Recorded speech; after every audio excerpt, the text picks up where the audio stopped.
Hey guys, welcome back to the channel. It's a rainy day here in South Carolina. I just wanted to give you an update on the garden.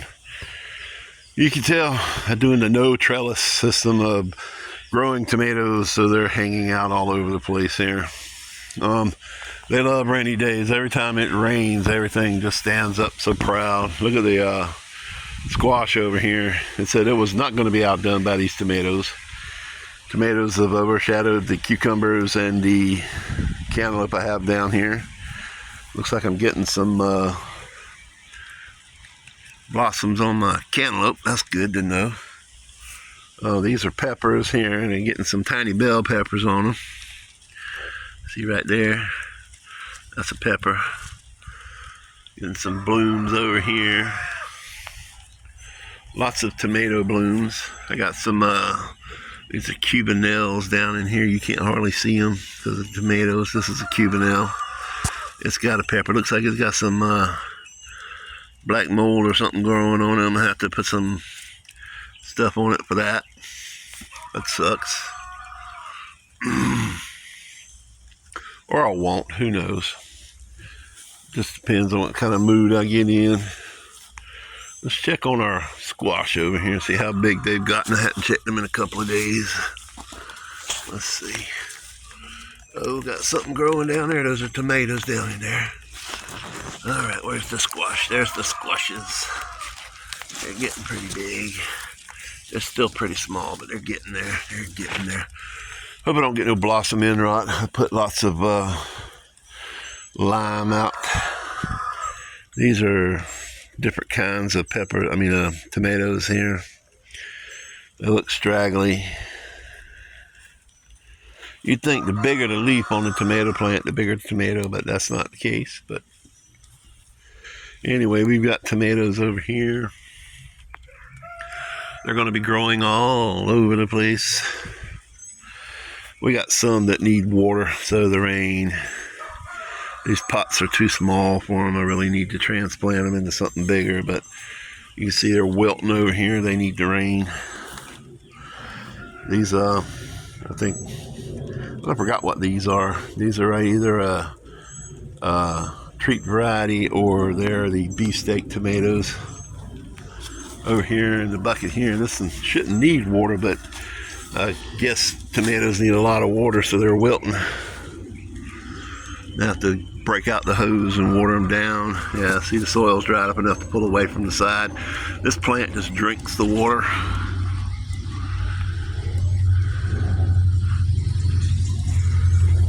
Looking for tomatoes. You got plenty of blossoms.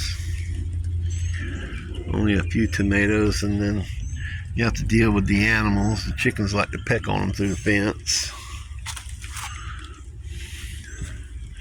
But other than the few that need watering, just about every day, they're doing pretty good for the most part, especially these over here in the raised bed.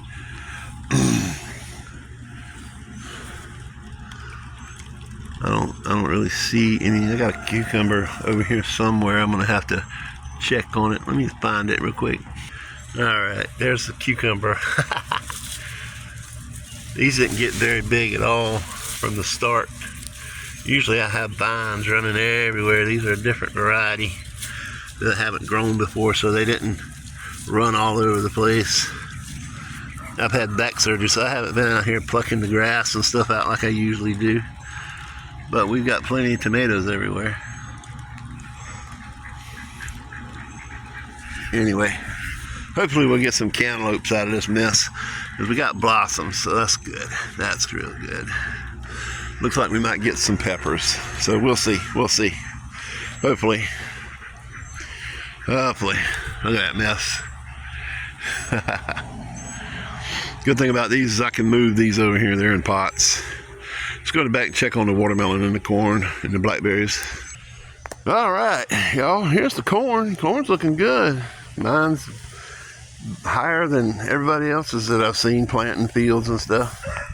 I think I got a good start on corn. If I can keep the animals out of it, they like to run into it. See, they knocked that one over right there.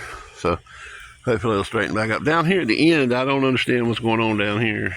These guys just don't want to grow. I've even fertilized them. They just don't like the soil down here. so might be too acidic for them because there's a lot of pine straw over there. But over here, we planted our seed starts in the yard. These were all supposed to be watermelon. I guess it's two different varieties. You see this variety here doesn't look like this variety here, but this variety has a watermelon leaf on it, so maybe there were two different varieties in that package. Who knows? You can see there that's a watermelon leaf with what looked like a cantaloupe leaf to start with, and it looks like a seed starting to grow there and there. Very slow because they came up a couple of days ago and they still look like that. And this one here is just a different one.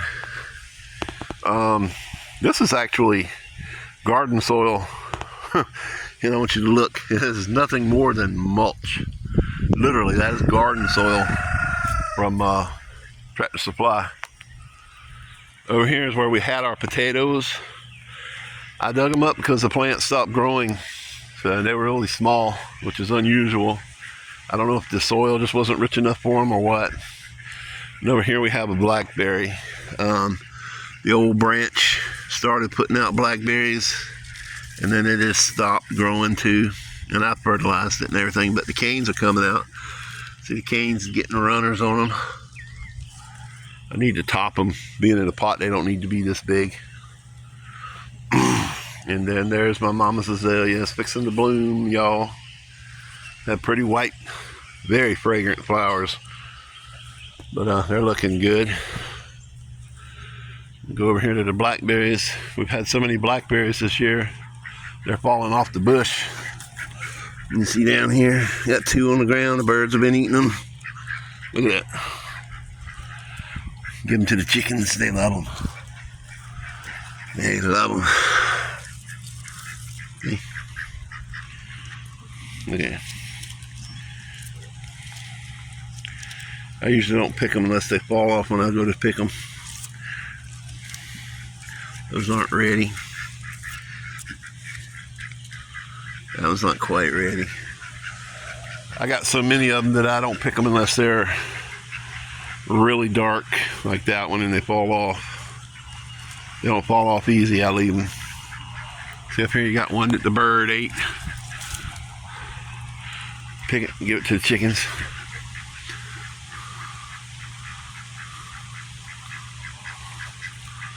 These here are another day on those.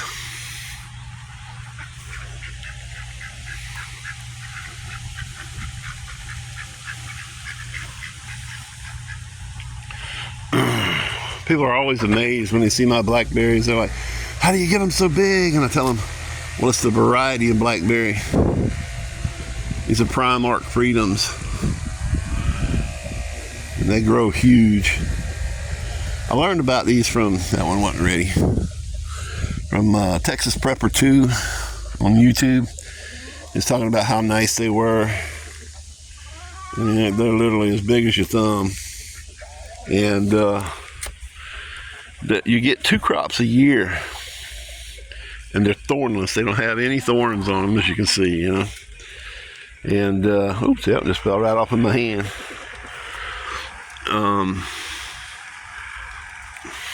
There, a handful already. I only got 7. I'll have to get my wife to come out here and pick them. Look at the size of that one. Literally as big as my thumb. Yeah, we'll come back out and pick them later. It's raining.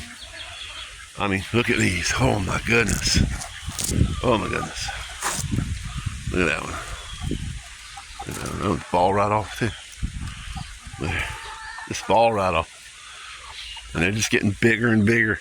You would usually get a crop like in May, and you get one later in the year. Look at that. Oh my goodness, I got to go get a bowl or something to put these in. But we done got like 3 gallons of blackberries this year. Just off this row. Just off this row. My rooster back there. I have to keep this one separated because he likes to fight. He's eating blackberries. He's enjoying himself. But anyway, let's go up front and look at the raspberry real quick before it starts to pour. Okay, we're back up front. Here's my old raspberry. I probably got a handful of raspberries off this thing this year. I love raspberries. I don't know if I don't get as many off of these because they're not in the ground. Usually you don't get many the first year anyway. Ones I really like are the golden ones, but they're hard to grow. And it's doing pretty good. You can tell it's getting old, got a few bugs on it. Down there's my blueberry I planted this year. I guess that's going to be a bush and not a cane. I need to pick the weeds out of it. Hibiscus has been blooming over here, looking really nice. There's my grapevine that I finally transplanted into a bucket. I need to start me an arbor somewhere. It's looking really good. And this one over here I got from Tractor Supply. Whew, it's going crazy. This one has thorns on it. And I think that's like 1 year, one cane type, one season type berry plant. I don't see anything on the new growth. The old growth had raspberries on it. And this is a weird hibiscus. It's not my favorite. My wife loves it. But anyway, we'll walk over here. And I started a project where I'm replacing the lattice around my porch. And my hydrangea is growing really nice. Isn't that gorgeous? They say if you put lime around it, that it'll turn them pink, but my wife don't like the pink ones. Those are beautiful. Those are just absolutely beautiful. And they'll stay that way for a couple of months, I think, until the hot weather sets in. My project, these are boxwoods I got to trim up. My project is I'm removing this lattice from underneath the house. And if you know what this plant is, how about leave me a message, let me know, because I got two of them and that one ain't doing as well. But anyway, I'm doing this over here. And it's just deck boards that I've created like an underpinning for the porch. For whatever reason, they didn't finish bricking around it. They just bricked up to it. But this panel right here goes from here to here. And you can pull it out from the bottom. And it's a door to get underneath there. That's the only way to get underneath the house. There's a door in the back, but it's too small for my big behind. But anyway, I've got to put some boards in there and come to the corner. Then I'll remove the lattice over here and run it down this way. I think it looks really nice. It looks better than that, in my opinion. Don't you think? Leave your comments below. If you want to see me do the rest of this, how about leave me a comment and I might do a video on how I'm doing this and what it cost me. Anyway, on that note, I'm going to let you guys go. If you have any questions, leave them down below. If you want to know anything, feel free to ask. And don't forget to like, share, and subscribe. It helps my channel grow, and it doesn't cost you a thing. And I have links in the description below if you want to donate to me or to Robert's Memorial Fund. You guys have an awesome day.